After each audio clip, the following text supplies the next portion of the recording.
All right, welcome back to Snap Publishing, where we talk about the secrets of Edward Leeds Scanlon's Coral Castle and how it pertains to the biblical narrative, the zodiac, DNA, and the periodic table, which I have turned into a graphic that doubles the image and shows you the floor plan for King Solomon's temple, which I believe the periodic table is. And I believe that Edward was alluding to the fact that if you double the image of his castle, you would come to the same conclusion. So today what we're going to talk about is a kind of a difficult subject matter to breach. It came up in the course of my studies, and it kind of evolved out of necessity. And it's like I say, I keep going back to the same thing about the interview Joe Rogan did with John Anthony West, where he talked about the strange quality to Homer's Iliad. And he was he was a voracious, he passed away, but he was a voracious reader, and he was a scholar of all the different epic poems, the Enuma Elish, the Bible, the Vedic texts, you name it. John Anthony West was the master. So he was saying to Joe, I just noticed there was this very strange quality, and I noticed it too. It was about the third time I read the Bible. And I started asking people, and they give you the standard answer among Christians. Oh, Deuteronomy 29:29. And that really gets my blood boiling, because if you read all of Deuteronomy 29:29, it says that the mysteries that have been resolved are for us and our children, so that we may perform the law. And it's not just talking about the law of the Hebrews, which is Moses' law, but the law of Jesus, which is the law of love. So you really can't be an efficient Christian or Hebrew if you don't understand the mysteries. So it got me thinking. I'm like, well, if you read Job, where God says to Job about Leviathan, I will not conceal his parts, no power, no comely portion. Now notice there's three involved. It's always three. And that is a massive key to understanding all of this. Once you realize the three is always the three pyramids in the pyramid complex, and the three elements in the periodic table that sit on the temple center line, which is, this is your Holy of Holies, so that would be your fluorine, and you could call it the fluorine helium connection, okay? And then you get to your heart area, okay? That would be your Ark of the Covenant. Now you get into the altar of incense that represents your heart, and that is carbon, okay? And then you get to the lower body functions, which is your lithium. Everything always reduces backwards. Once you realize the simplicity, and you can further reduce it down to the two, binary code, 1 and 0. Now, if you really wanted to get to the nitty gritty, you could talk about all things originally, how they were one. That's what the number one represents. The number one is God. If you go way back to what they're calling the Big Bang, that's the pinch point. That's between the ancient world, talking before Noah, okay? And even before Adam and Eve, okay? And that represents that whole time.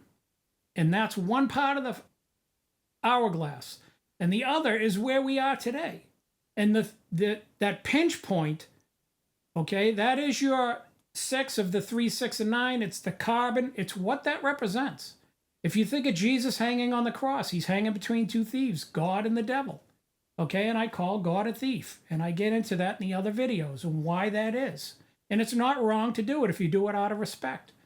But that whole thing came to a head when I started doing all this work. I kept running into these anomalies, these alphabetic anomalies, like the word, what do you call it? You'd see the C and the K in tense of Kedar, tense of Cedar. That one drove me batshit crazy. And then I began to realize if I just reduce back, it makes it very simple. Like Jesus said, ask, seek, and knock. And then before ask, seek, and knock in Solomon's Song of Solomon, there was ASH, Amana, Shinar, and Herman. They're all the same thing. Once you realize you never leave the center line, you never leave that fluorine, carbon, lithium. So the ASK, okay, you have to figure out, and they're not always easy, okay, because the A can be very deceptive, all right? That's why I have King Ahasuerus is King A who has a uterus. And that's how I determined all these things. I started realizing that every single letter is important in the placement, in the inflection of it, in the capitalization of it, and this actually comes out in Mayan, the Mayan alphabet, and several other alphabets. They get into one letter can have multiple pictograms. I'm gonna kind of go on here. I don't want to bog down. Like I say, when people started quoting to me Deuteronomy 29:29, I wanted to choke somebody because I'm like, wait a minute. According to God, he said he's not concealing his Leviathan's parts, power, or comely portion. By the way, comely portion is phi. It's 3.14159. That is what is meant by the comely portion. Okay, and people say, oh, that was discovered by the Greeks and that. No. Pi and phi were universal symbols that existed before Greece in the context that we are taught. As a matter of fact, if you go to Stonehenge, you see pi, 360 degrees around you. Those trilithons are pi, okay? And that circle represents a pie chart. So I don't want to bog down and get into that part of things, but in phi, if you read about Goliath's description, it says one went before him carrying a shield. That's taking pi and putting an I in front of it, or a 1, and that's phi.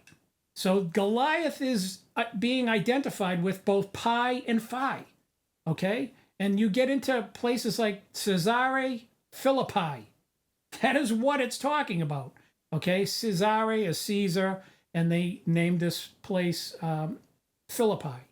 Okay, and it's talking about phi and pi. You get the phi and pi in this, and this is how I started realizing, wait a minute, these names, they're containing little hints along the way. Yes, they are. And at first I thought I was crazy. I'm like, man, this can't be. And then you run into it all the time. Like ask, seek, knock. Okay, and I talk about the KKK. They got their name from the 3 pyramids, right? You got Cheops or Khufu. Middle one is Khafre, that's us, carbon. Jesus hanging on the cross. And then you have Menkuri or Menkure. Those are your 3 Ks, okay? And this didn't always mean kill, kill, kill. That is what they turned it into. Luciferians twist everything around and they take something that's supposed to be for educational purposes, like so as above, so below. They've perverted that to no end. Okay, that never meant what it means today, but I've already covered that in a different video. But you look at ask, seek, and knock, and notice the ASK has 1 K. Seek is SEE 1 K. Now you get into knock, KNOCK. And by the way, you have the C and the K in that.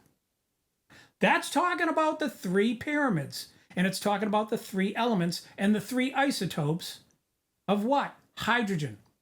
And this is what I tell you. Luciferians believe lithium 3, is Jesus cleverly disguised, is God the Father cleverly disguised, okay? And they've twisted this all up because they took the wrong beliefs from the old world and carried them through the pinch point. That we could call that the Younger Dryas event, the Great Flood, call it what you want. That was the pinch point where we crossed over. And the flood gets reenacted throughout the biblical narrative. You see with the Hebrew children running from Pharaoh crossed the Red Sea. That is what that's talking about. They crossed over from this part of the hourglass to this part of the hourglass. The sand is going through the pinch point, the fatal funnel, the funnel of uncertainty. So the C and the K, that is your tense of Kedar, tense of Cedar. And those are the shafts. The northern shafts form a crisscross, okay? And Jacob described that as he gave Joseph an extra portion through his sword and bow.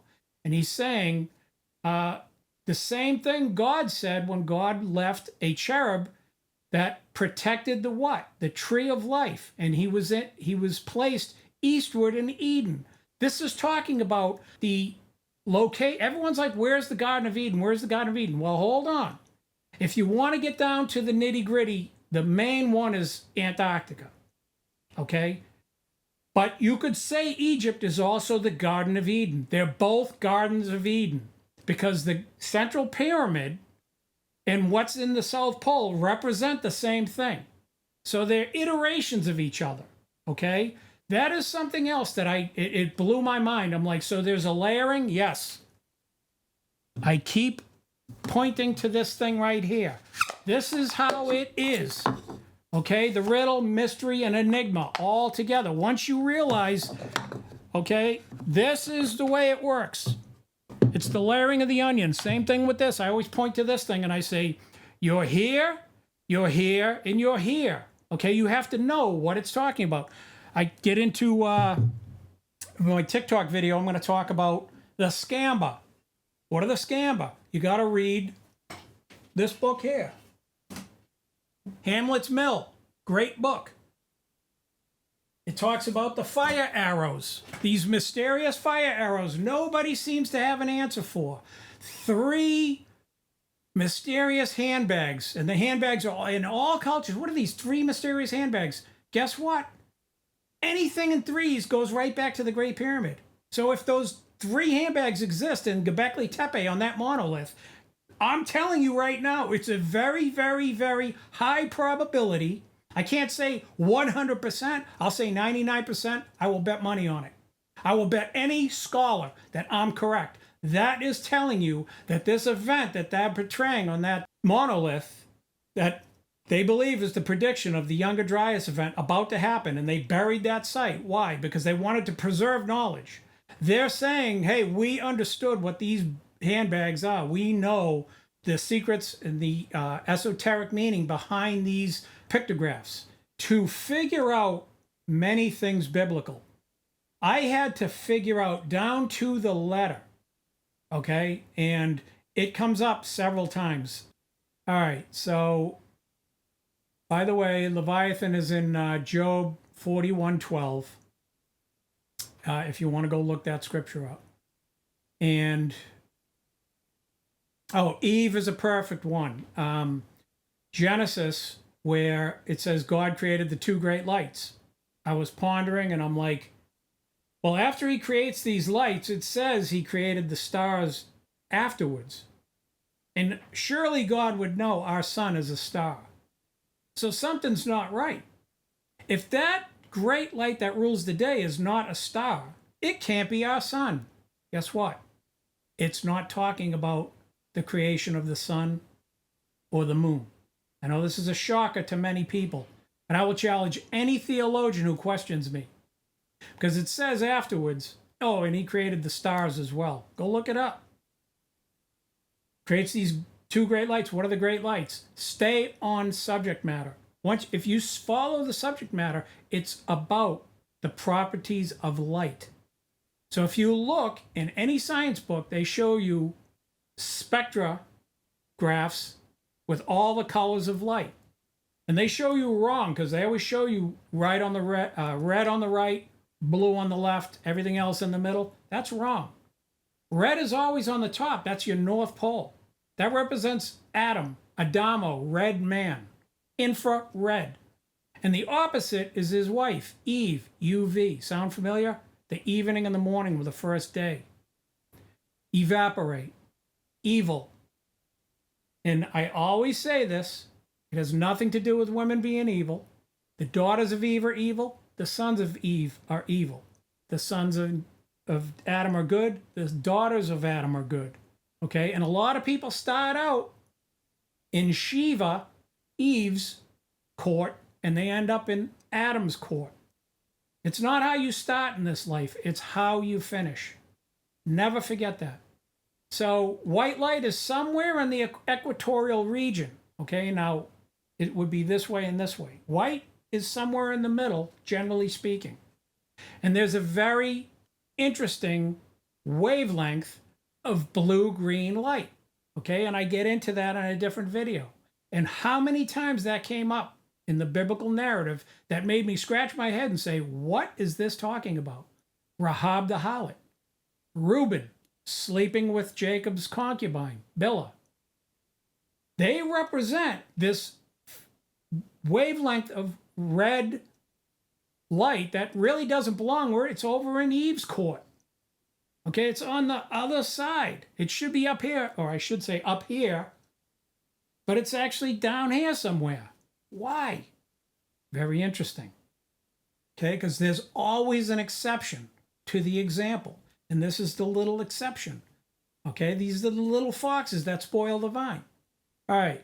Oh, a very interesting part of that Adam and Eve, red light, infrared light, UV light, is in Genesis 37, verse 7 through 10.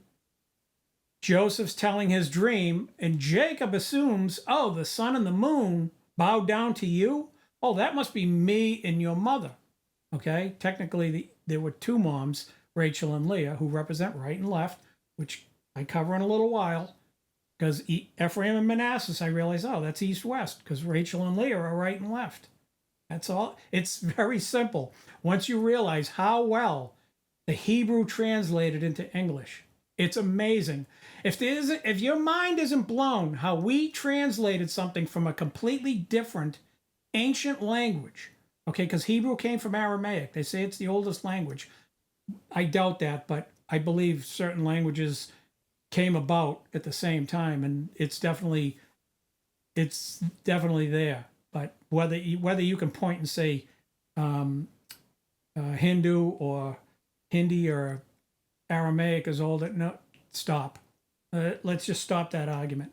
But anyway, in that Genesis 37, 7 through 10, Jacob's assuming the role as the sun. He's not the sun, he's the moon. All right, once you realize, okay, the sun represents Eve, UV, right? That gives us sunburns. All right, the moon represents infrared, red light, warmth. He represents hot, she represents cold. That's why the South Pole is the coldest place on Earth. And there's a fluctuation. Winter changes, summer to winter, because God has set things in balance. Okay?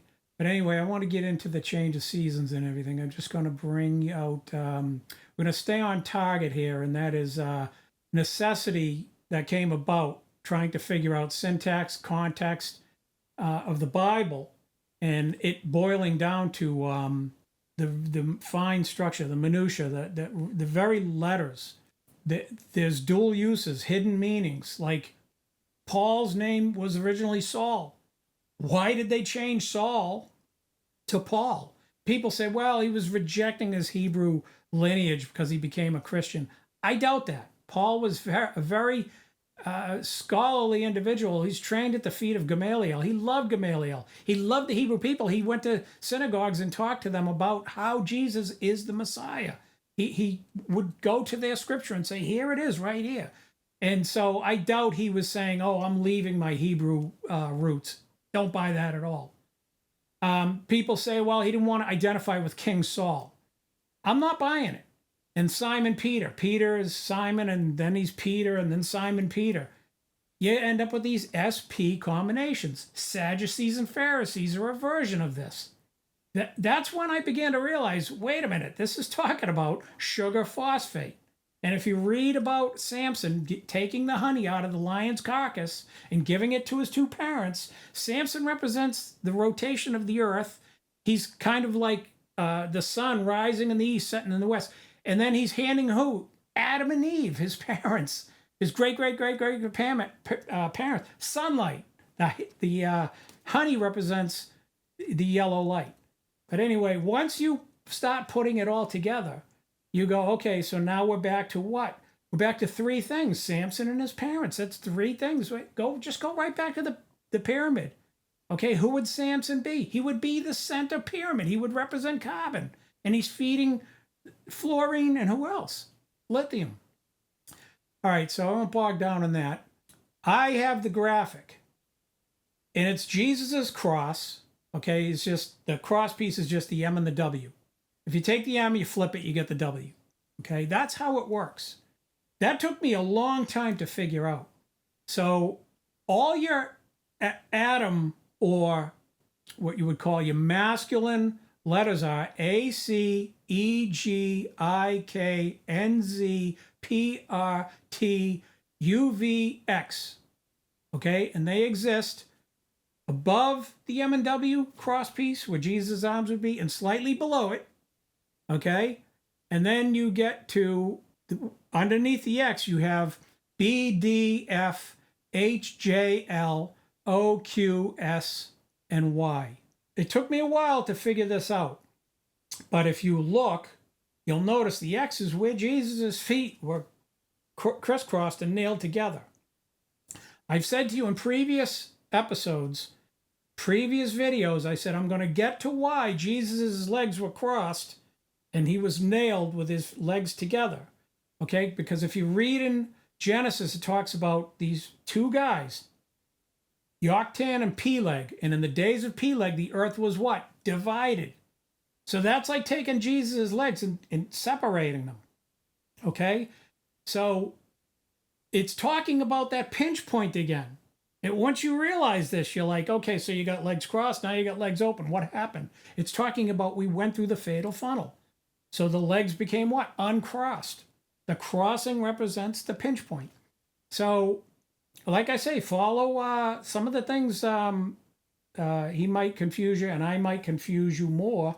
But I'm a big fan of Terrence Howard, the actor, and his appearances on these different podcasts. Very brilliant man. I looked at his little models that he made, and I instantly recognized him. I said, that's the space in between. And he literally said that. He goes, he was talking to Eric Weinstein, and he said, this describes the space in between. And I just had that exact thought in my head as soon as I recognized the models. I go, oh, I know what those are. He's describing in a multi-dimensional form. When you put all these things together, you get this little model that he creates. He's genius. The guy's brilliant. And you could call those little models a type of that pinch point. There's more than one way to describe things. Like I say, if you read that book, Hamlet's Mill, it talks about the scamba, the fire arrows. And people are like, oh, these mysterious. That's just the Norwegian, the Nordic, Viking way of saying the staves of the ark, that they carried the ark with, the sticks, the insulating sticks that the priests had to use in the ark, or they would have got zapped. And they were made of a special wood. And they were left in the ark. That means they're an equal sign. Take them out of the ark and crisscross them. Now you have the shafts of the Great Pyramid. When they were in the ark, they were the southern side. They were this way. When they took them out and they displayed them inside the temple, they crisscrossed them. I'll guarantee you, people are like, oh, they just set them there and made an equal sign. No, I'll bet you that they crisscrossed them. I'll bet money on it. So they're just showing, and then that's repeated later on with Jacob saying, Joseph, I gave you an extra portion above your brethren, and I took it out of the hand of the Amorites with my sword and with my bow. And he's saying literally that he's a type of Cheops or Khufu. And he's saying the Amorites were the two people that fought against the Jews. The ancient Israelis were trying to get to the promised land, and the Amorites and the Moabites, Ammonites, Amorites, the Amorites and Moabites are your Adam and Eve, positive, negative, north, south, and the Moabites are the Mobius strip of the Earth's equator. Anything that's spinning, that center that's fluctuating, and where our weather patterns spin off, that is the Moabite strip. It's the Mobius strip. Once I put this all together, and I did it through this technique, I'm telling you, I never left Jesus' cross.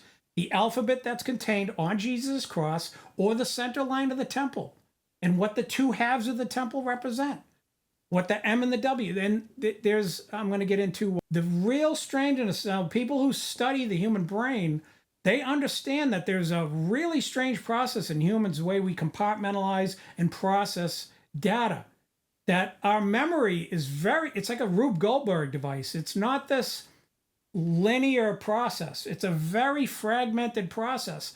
And I was like, oh, this whole thing, the Bible is written like our brain stores data. And all you people out there who are into programming computers and you understand the computer language, you better pay attention to what I'm telling you if you're a Christian, because this is very instrumental in how things are really exist.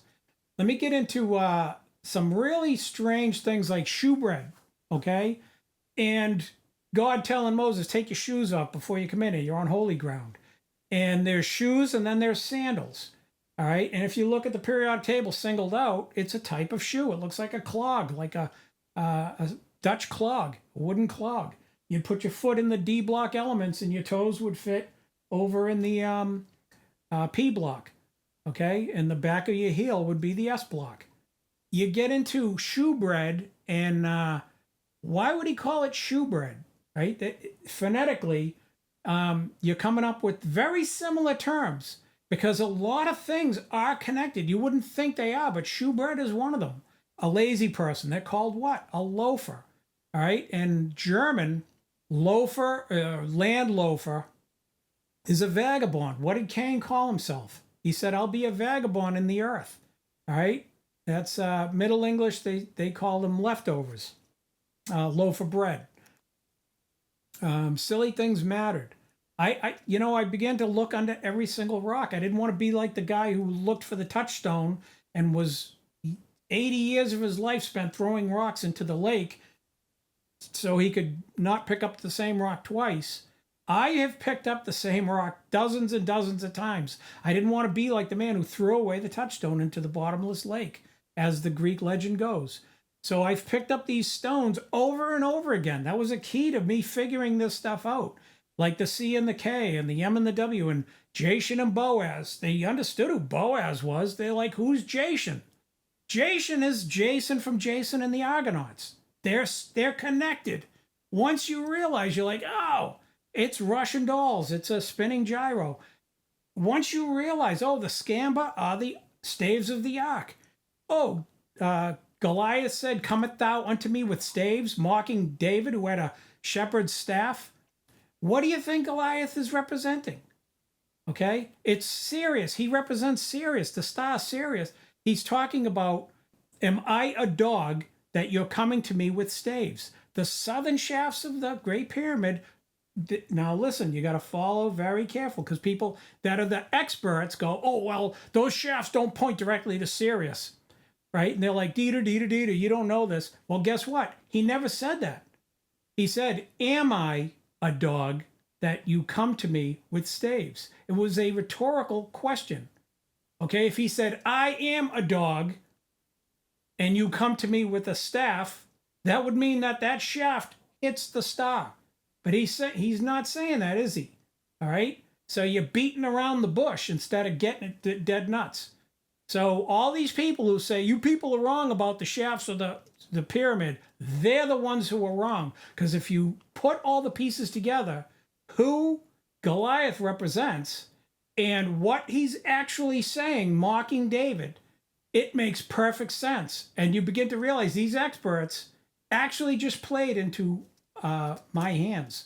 Because if you follow the rhetorical question, he never says that that is a direct shot at Sirius. It kind of works in like a probability, like the physicists that they worship, the mathematicians they worship. They don't work in exactness all the time. They work in probability mathematics, probability statistics.